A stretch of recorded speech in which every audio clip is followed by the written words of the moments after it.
יש מוצרים שאני לא מחליפה. גם אחרי שסיימתי אריזה, כבר מחכה לי אחד חדש על המדף. רוצים שיספר לכם מה זה? אז ככה. המוצר הראשון זה קצף לניקוי פנים Clarity Plus של מג'רי.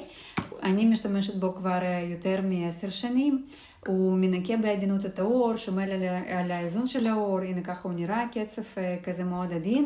ומה שבמיוחד טוב, הוא לא שורף לי בעיניים בגלל שיש לי עיניים רגישות, פשוט קלאסיקה מנצחת.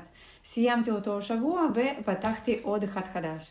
המוצר השני זה קרם של ג'י מילאנו בלוק, הוא קרם פעיל שאני ממליצה עליו לכל מי שסובלת מפיגמנטציה, זה מה שנקרא מדכא מלנין, הוא מדכא ייצור של פיגמנט, בגלל שאני ב4 שנים האחרונות סובלת מפיגמנטציה הורמונלית, אז אני חייבת להיות עם התכשיר הזה מסביב לעונה ולשנה, אז מאוד ממליצה גם, ומה שחשוב מותר להשתמש בו גם בקיץ, והוא חייב להיות אצל כל אישה שסובלת מפיגמנטציה.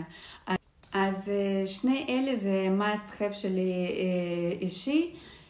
רוצים שישתף אתכם בעוד מוצרים שסיימתי ושווים קנייה חוזרת, תכתבו לי בתגובות.